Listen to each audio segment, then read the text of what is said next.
우리는 종종 왜 하필이면 나에게 이런 일이 일어나야 하지? 하는 질문을 자신에게 할 정도로 뜻하지 않는 인생의 큰 파도를 갖다가 만나게 됩니다. 병에 걸리기도 하고요. 사고를 당해서 큰 어려움에 처하기도 하고요. 사업이 갑자기 주저앉기도 하고요. 부모나 혹은 가까운 가족 중에 누군가 죽기도 하고요. 이혼을 하기도 하고 집안의 우환을 겪기도 합니다. 그런 일을 당하게 되면 거기로부터 빨리 벗어나고자 애쓰지만은 너무 큰 고통, 슬픔 이런 것으로 인하여서 좌절하고 시리에 빠지고 그래서 일어나지 못할 때가 참으로 많습니다. 그러나 이 모든 것을 돌이켜보고 살펴보면 이게 그냥 우연하게 찾아온 것이 아니다 하는 것임을 알 수가 있습니다. 그러니까 내게 찾아온 어려움을 우리가 믿음의 눈으로 바라보면 분명 거기에는 정말 복된 하나님께서 은혜를 주시는 것임을 우리가 알 수가 있다 하는 것입니다. 하지만 반대로 세상적인 눈으로 바라보면 그러한 것들이 인생에 우리를 갖다가 좌절케 하고 넘어지게 하는 불행한 일이다. 이렇게 그냥 생각하고 넘어갈 때도 많이 있다는 것입니다.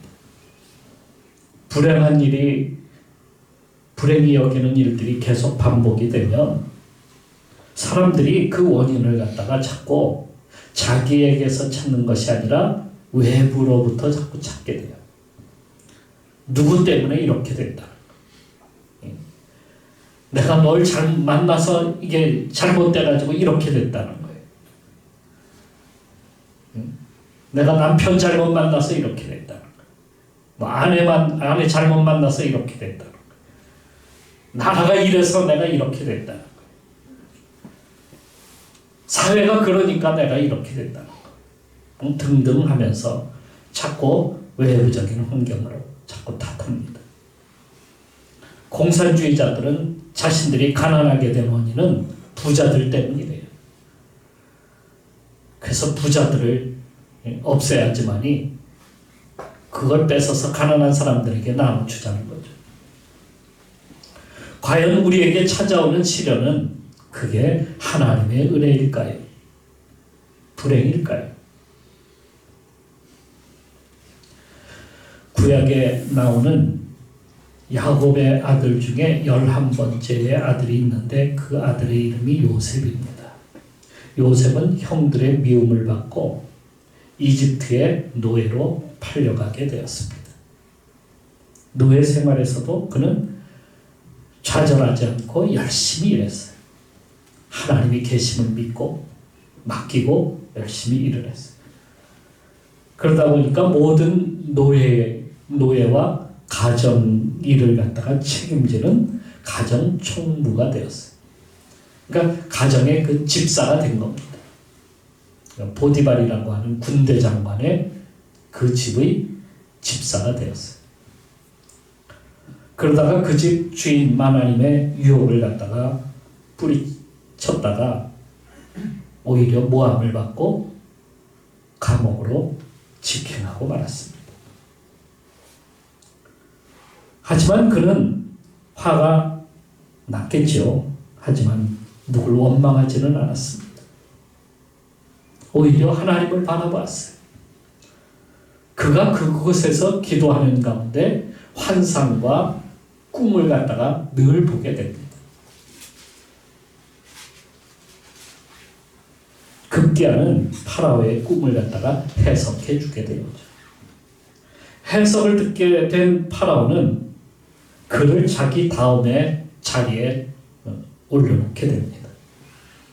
그에게 모든 권세를 주었어요.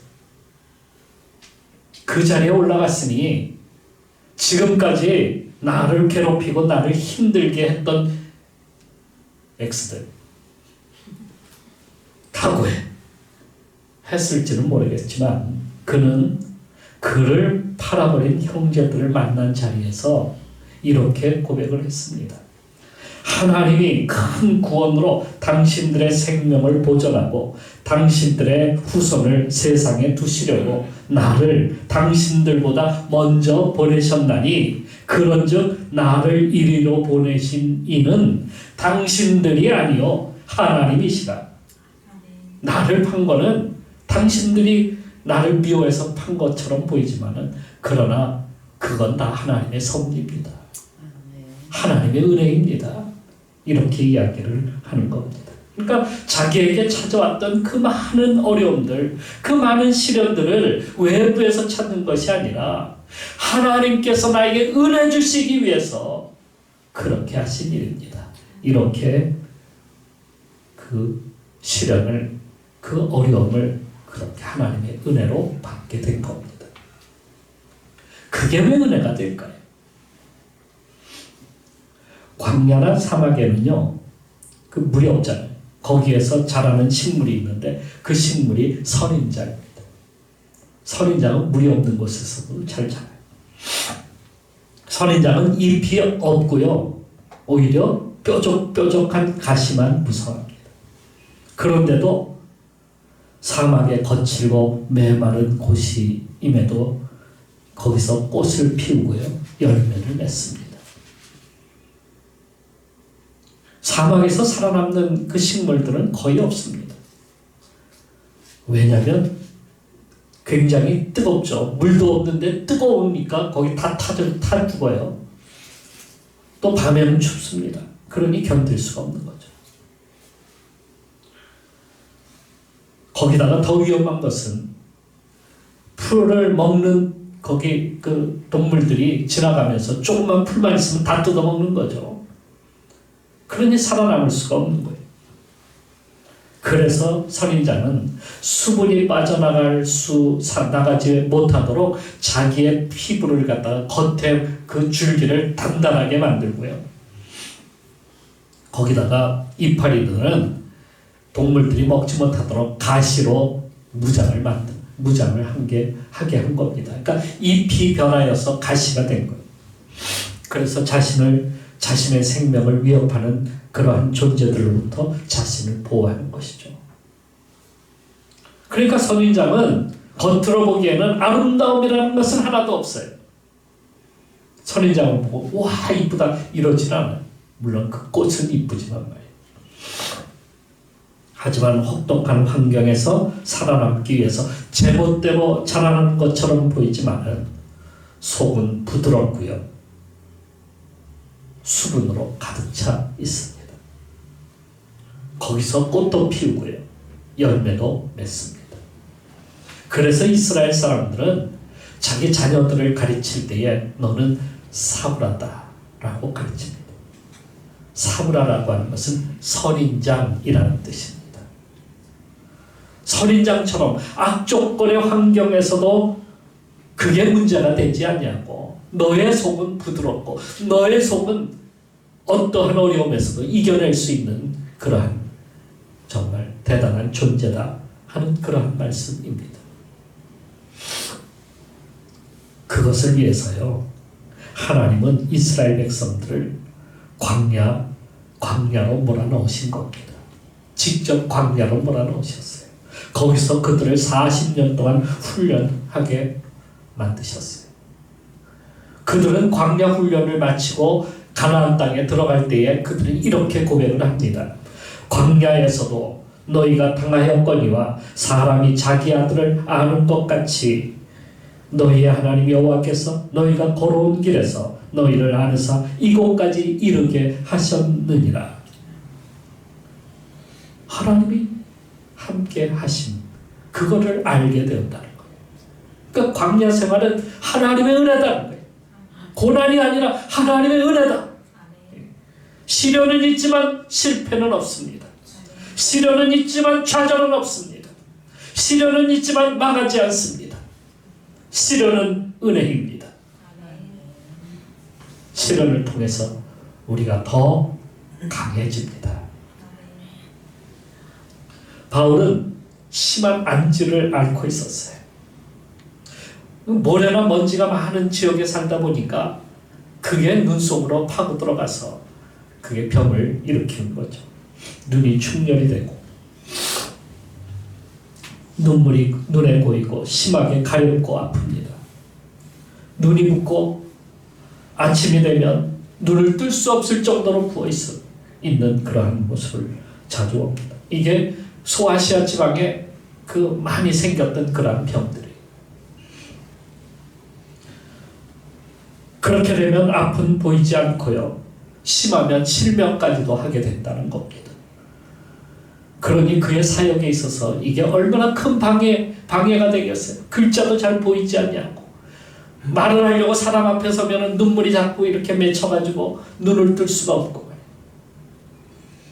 그래서 그가 대중 앞에 나서서 대중연설을 했다는 이야기는 거의 없습니다. 하지만 그가 이 병을 낫기 위해서, 고치기 위해서 하나님 앞에 나가서 기도를 했는데요. 3번 기도했다라고 이렇게 쓰고 있습니다. 그냥 주여 낫게 해주십시오, 낫게 해주시오 이런 것이 아니라 간절하게 그것을 위해서 정말 하나님 앞에 나가서 그렇게 기도를 했다는 얘기예요. 그렇다고 바울에게 하나님의 능력이 전혀 나타나지 않았었던 사람이 아닌가 라고 생각할 수 있습니다. 그런데 성경의 말씀에 보면 그가 말씀을 전할 때에 귀신들이 막 도망치는 것들이 여러 군데 있습니다. 빌립보 감옥에서는 그가 기도할 때에 막 창고가 풀어지고 옥문이 열리고 하는 그러한 역사들도 일어났습니다. 병자들이 병을 낫기 위해서 그에게 가까이 갔을 때에 손수건을 만지니까 막 그냥 병도 낫고요. 고침도 받았습니다. 죽었던 사람도 살려냈어요. 그는 환상 가운데 셋째 하늘까지 올라갔다고 성경에 그렇게 말씀하고 있습니다. 누가 우리 가운데 그런 사람이 있는 대단한 사람 본 적이 있습니까?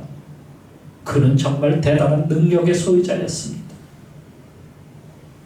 그런 그가 자기의 병을 놓고 간절히 하나님 앞에 3번이나 기도했는데 그것도 한 번이 아니라 3번이라고 했다는 것은 정말 얼마나 그가 병 고치게 간절했는지를 알 수가 있습니다. 그렇게 간절하게 하나님 앞에 기도했는데 하나님께서 왜 응답하지 않으셨을까? 그가 응답받은 것은요, 오히려 병 나은 것이 아니라 그것이 은혜라고 하는 겁니다. 그렇게 고통스럽고 사역에 방해가 되는 일이었지만 그것이 오히려 은혜라고 하는 거예요.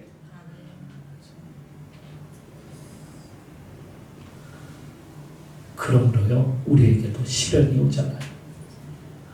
그 시련을 통해서 우리에게 뭘 말씀하고 있는 걸까요? 먼저는요, 하나님께 맡기라고 하는 거예요. 시련은 하나님께 맡기는 도구입니다. 그걸 통해서 우리의 영, 곧 우리의 내면을요, 강하게 해주시는 거예요. 그래서 그 어떤 어려움이 와도 이기도록 만들어주시는, 그렇게 만드셔요. 우리는 뭔가 늘 조금만 뭐가 잘 나가기만 하면은요, 내가 다 했다라고 그렇게 여겨요. 자랑이 그냥 앞서요. 뭔가 된 것처럼 행동해요. 여기서도 바울이 뭐라고요? 자만이라는 말을 썼어요. 자만하지 않게 하기 위해서다. 그러니까 우리는 조금만 뭔가 내가 좀 지식이 있고 뭔가 좀 능력이 있고 힘이 있으면 뭔가 해가지고 뭔가 되면은, 그건 내가 힘이 있어서 그래. 내가 젊어서 그래. 내가 능력이 있지. 내가 많이 배워서 그렇지. 이런 생각이 앞서는 거. 여기 근처에도 우리 교단에 좀 대형교회라 그럴까? 좀 큰 교회들이 몇 개 있어요. 그 교회 가운데 어떤 목사는요, 개척교회 목사를 갖다가 목사라고 여기잖아요. 그래서 왜 그런가? 그 사람은요, 한 300명 이상 되지 않으면 목사가 아니래요. 그런데 여러분, 교회를 자라게 하시는 분은 누구십니까? 교회를 이루게 하신 분은 누구십니까? 하나님이십니다. 자기가 했다고 여기니까 남을 갖다가 우습게 여기는 거예요. 그게 자만이에요. 제가 전에 있던 교회는 그런 대로 지역에서 자리 잡고 있었던 교회입니다. 담임 목사로 부임한 후에 전도를 갖다가 막 전도로 부흥을 교회를 시켰어요. 교회가 크게 부흥했습니다. 제가 가는 곳마다 전도의 붐이 막 일어나가지고요. 전도의 붐이 일어나가지고 막 교회들이 가는 교회마다 막 부흥하게 됐어요. 그러다 보니까 저도 모르는 사이에 자만함이 제 속에 강했어요. 다 내가 능력이 있어서 교회를 이렇게 크게 만들 수 있어. 나는 대형교회 목사 될 자격이 있어. 이 정도로 자만했던, 교만했던 거. 그런데 여기 와서 개척하면서도요, 저는 금방 500명, 1000명 될 줄 알았어요. 처음에. 그러다 보니까 개척교회 하는 목사들이 몇 명 데리고 목회한다는 얘기를 들으면 목사같이 보였겠어요. 제 스스로도 과거에 그랬어요. 놀고 먹는 줄 알았어요.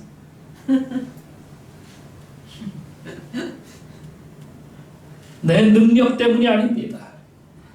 하나님이 도우셔야 그게 되는 것이지, 하나님이 역사하셔야 되는 거지, 내 능력으로 되는 게 아니라는 얘기예요. 그러니까 지금 저는 어려운 목회를 갖다가 통해서 바울처럼 내 은혜가 너에게 족하도다, 그걸 깨닫게 되었어요. 내 능력으로 되지 않는다는 거예요. 내 지식이나 내 경험으로 되지 않는다는 걸 알게 되었습니다. 그러니까 깨달은 게 뭐냐면, 사람이 많다는 것이 축복이 아니라, 결코 그게 축복이 아니에요. 약할 때 도리어 강하다는 말씀이에요. 오늘 여기 말씀을 그런 거. 약할 때 도리어 강하다. 적을 때 오히려 겸손해질 수 있어요. 적어야 겸손해지는 거예요. 부족하면은 어떻게 해요? 하나님을 찾고 하나님께 맡길 수 있는 거예요.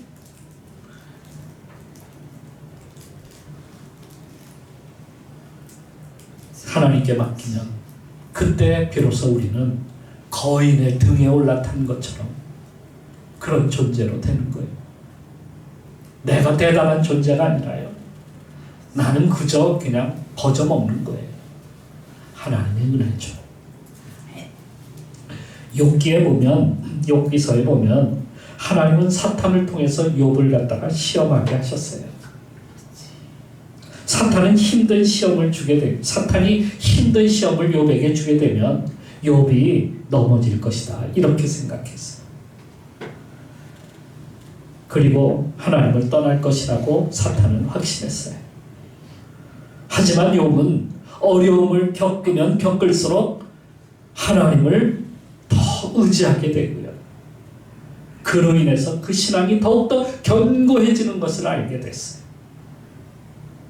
욥기 23장 뒤쪽으로 가면은요, 그가 이렇게 고백을 합니다. 내가 가는 길을 그가 아시나니 그가 나를 단련하신 후에는 내가 순금같이 나오게 되리라. 아멘.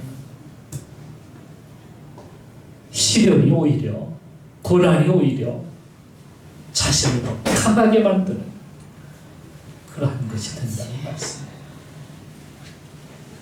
그러니까 고난이 많을수록 복이 더 큰 겁니다. 우리에게 고난 많다고 어떤 분은 나에게는 왜 이런 일만 계속 일어나? 여러분, 그게 더 큰 축복이에요. 기뻐해야 된다는 말씀이에요. 제자들이 예수님과 함께 그 갈릴리 호수를 건너가는데 배에서 주님께서 잠이 드셨어요. 그런데 그때에 그 바다에서 풍랑이 일어납니다. 배가 뒤집힐 것 같았어요. 제자들은 대부분 어부 출신들이라 경험상 그 정도면 다 빠져나갈 것이라 생각하고 열심히 애를 써고 왔어요. 그런데 바람이 더 강하게 일어날 뿐이지 배는 도저히 이게 바로 잡히지를 않습니다. 두려움이 점점 그들에게 임해왔어요. 그 순간 그들이 배에서 주무시는 주님을 깨우기 시작합니다. 주여 우리를 돌아보소서. 우리가 죽게 되었나이다. 그때에 주님께서 바라보시면서 이 믿음이 적은 자들아 이렇게 말씀하십니다. 주님은 일어나셔서 바람과 파도를 잠잠케 하셨어요. 그분께 맡기면 되는데 그분을 의탁하면 쉬운데 우리는 우리의 능력을 가지고 힘을 가지고 무슨 대단한 것처럼 우리가 그것을 이기려고 애를 쓰고 경험으로 해보려고 하지만은 그러나 점점 더 빠져들고 만다는 것. 어려움에 처하게 된다. 두려움이 사라지지 않냐고 계속 더 강하게 일어납니다. 그런데 그분과 함께하면 안전한 폭으로 안전한 항구로 우리를 인도하신다는 사실을 우리가 믿으면 더 쉬워지는 거예요. 더 빨라지는 거예요. 주님을 믿고 의지하시기를 축원합니다. 아멘. 시련은 또한 우리로 하나님께 기도하게 하기 위함이라는 사실이에요. 아멘. C.S. 루이스는 자신의 저서 고통의 문제라는 책에서 다음과 같이 말합니다. 하나님은 인간의 쾌락에 대해서는 그냥 세미한 음성으로 속삭이십니다. 하지만 우리의 고통에 대해서는 소리치십니다. 고통은 죽어있는 세계를 깨우는 하나님의 확성기인 것입니다. 이렇게 말했어요. 고통의 때에 우리가 하나님을 바라봐야 돼. 그분께 기도해야 돼. 그러면 성령께서 우리에게 오셔서 도우신다고 로마서 8장에 말씀하고 있습니다. 기도하면 요나가 생각이 납니다. 요나는 하나님의 명령을 어기고 도망하다가 결국에 물고기 뱃속에 들어가고 말죠. 물고기 뱃속에서 그가 3일 동안 있게 되었어요. 거기서 그가 한 것은 하나님께 기도하는 것 외에는 다른 방법이 없었어요. 하나님은 그를 다시 니느웨에 토해내게 됩니다. 물고기도 고통스럽고 요나도 얼마나 고통스러웠을까요? 그 물고기 뱃속에서. 그는 니느웨 성에 들어가서 비로소 하나님 말씀을 전하게 되었다는 것이죠. 하나님이 가장 감동하는 기도는 어떤 기도일까요? 간절히 애통하는 기도. 그래서 예수님께서도 애통하는 자가 복이 있다. 천국이 그들의 것이다. 말씀하셨어요. 애통하게 기도하는 사람, 그 사람의 기도를 하나님은 들으셔야 돼요. 사무엘을 낳은 한나, 그 사무엘의 기도, 한나의 기도가 사무엘상 1장 2장에 보면 나오는데요. 한나는 첩으로 들어와서 자식을 낳은 브린나라고 하는 그 첩으로 인해서 괴롭힘을 당하게 됩니다. 그러자 한나는 하나님께 나가서 간절히 기도를 해요. 그러니까 인간적으로 막 그를 갖다가 내쫓거나 인간적으로 그걸 해결하려고 하지 않고 또 싸우지도 않고 하나님 앞에 나가서 하나님 앞에 기도해요. 근데 그 기도가 어떤 기도겠어요? 한 맺힌 기도예요. 하나님이여 나를 돌아보소서. 하나님은 이런 눈물의 기도에 약하십니다. 한나는 눈물을 흘릴 정도가 아니라 통곡하며 하나님 앞에 기도를 했다는 거예요. 여러분, 여러분에게 오는 고난, 시련, 어려움, 그때 하나님 앞에 나가서 그렇게 기도해야 된다는 말씀이에요. 그러면 하나님이 역사하세요. 기도할 때 하나님이 찾아오시고 만나주십니다. 그리고 안아주십니다. 주님의 위로를 느끼게 되죠. 주님의 사랑을 알게 되는 거예요. 그러니까 고난 때에 우리가 주님께 나가면 하나님이 다 우리의 마음을 아시고 우리 생각을 아시고 우리 시련을 주님은 모르시는 것이 아니에요. 그래서 고난받는 자의 기도를 주님은 아시고 응답하신다는 사실. 그러기에 우리가 기도해야 된다. 고난당할 때만 그냥 피하지 말고, 고난당할 때 도망하지 말고, 고난당할 때 왜 하나님 나에게 이렇습니까 하고 하나님 버리지 말고 오히려 더 하나님을 붙들고 기도하라는 겁니다. 그러면 역사하신다는 거예요.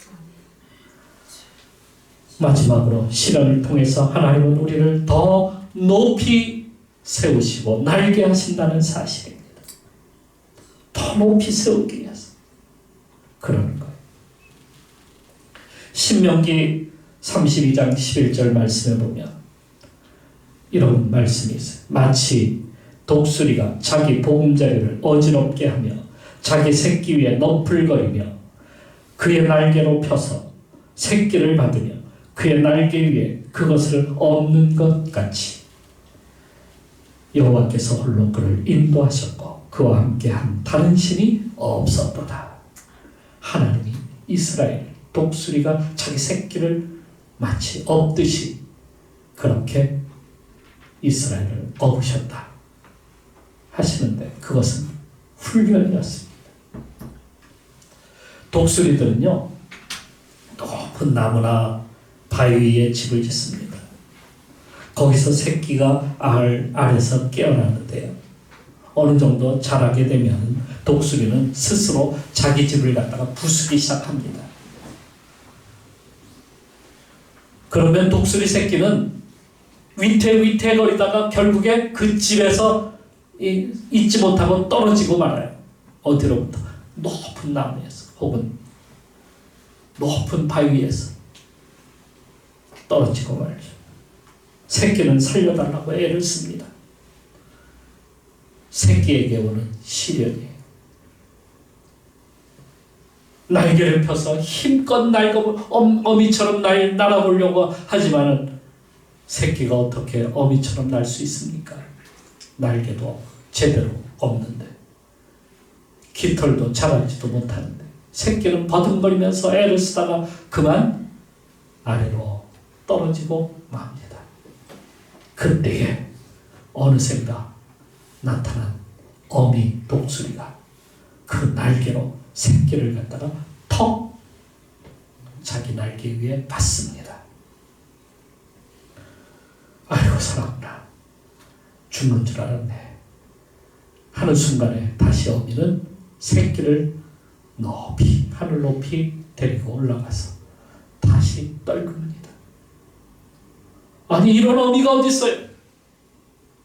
자기 새끼를 이렇게 굴리는 어미가 어디 있어요? 새끼는 원망이 얼마나 많겠어요. 내가 왜 독수리로 태어나가지고 이런 시련을 겪는가? 이럴 거 아니에요. 하지만 그걸 생각할 틈도 없어요. 그냥 아래로 곤두박질 그냥 떨어지는 거 아닙니까? 땅에 떨어지는 동시에 온몸은 다 산산조각이 나는 거예요. 그런데 어느 사이인가 어미가 와서 그 날개로 턱 받아주는 거예요. 두 번째도 살았습니다. 그런데 다시 또 어미는 또 다시 하늘 높이 올라가요. 이걸 반복해요. 그리고 다시 떨깁니다. 새끼는 살아보겠다고 날갯짓을 하고 힘껏 해보지만은 소용이 없어요. 이러기를 반복하다가 어느새 새끼 독수리는 강한 날개를 갖게 되는 겁니다.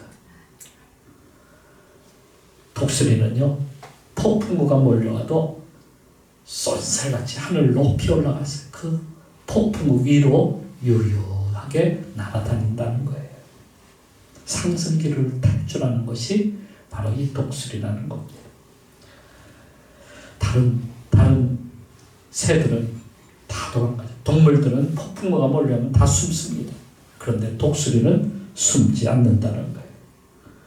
하나님은 독수리가 자기 새끼를 훈련하듯이 광야에서 이스라엘을 그렇게 훈련하셨다라고 이렇게 말씀하고 있는 겁니다. 왜요? 축복의 땅 가나안을 주시기 위해서. 더 큰 축복이 그들에게 기다리고 있기 때문에 그것을 얻게 하기 위해서 주님은 강하게 훈련하시는 겁니다. 시련이 올 때에 그 시련이 질병이냐, 사업의 실패냐, 가난이냐, 국가의 존망이냐, 뭐 이런 것에 따라서 우리 삶이 바뀌는 것이 아닙니다. 우리의 내면의 두려움 때문에 시리와 절망과 좌절로 일어나지 못하고 그냥 넘어지고 마는 것이죠. 다시 일어나지 못하는 인생이 되고 마는 거예요. 그러나 우리가 주님을 우리 속에 채우면, 믿음으로 주님께 나가기만 하면 어떠한 시련이 우리에게 온다 할지라도 이길 힘이 생기게 되는 겁니다. 그걸 넘어설 수 있는 축복이 우리에게 있다는 말씀이에요. 주님이 함께 하시기 때문에. 그러기에 시련은 하나님이 주시는 은혜입니다. 고난이 오거나 시련이 와도 두려워하지 말고 맡기고 나가면 나에게 오는 유익은 더 놀랍습니다. 그러니 우리가 지금 나에게 시련이 와서 내가 힘들고 어렵다. 물론 힘들고 어렵습니다. 그러나 주님께 맡기고 기도하고 나가면 더 큰 복을, 더 큰 축복이 우리에게 넘쳐서 우리로 하여금 하나님이 쓰실 만한 귀한 사람으로 만들어진다는 사실을 오늘도 알고, 지금 현재 오는 그 고난, 어려움 이제 맡깁시다. 주님을 바라보고 나갑시다. 여러분에게 더 큰 축복이 넘칠 것입니다. 기도하겠습니다. 시련의 때에 주님은 우리를 덮어주십니다. 시련으로 우리를 더 강하게 하십니다. 시련으로 우리에게 복이 넘치게 하십니다. 의심하지 말고 더 큰 믿음 갖고 주님께 나가야 합니다. 시련은 우리에게 복 주시고 날아오르도록 하기 위해서 주시는 하나님의 변장한 축복입니다. 그래서 은혜입니다. 지금 당하는 어려움, 지금 당하는 시련, 우리가 두려움을 버리고 주님께 맡기고 믿음으로 나갑시다. 주님, 제 속에 주님으로 채우게 하옵소서. 어려움을 바라보지 말게 하시고 주님 바라보게 하여 주옵소서. 세상 바라보지 말고 믿음으로 행하게 하여 주옵소서. 우리 기도하면서 나가도록 합시다. 기도하겠습니다.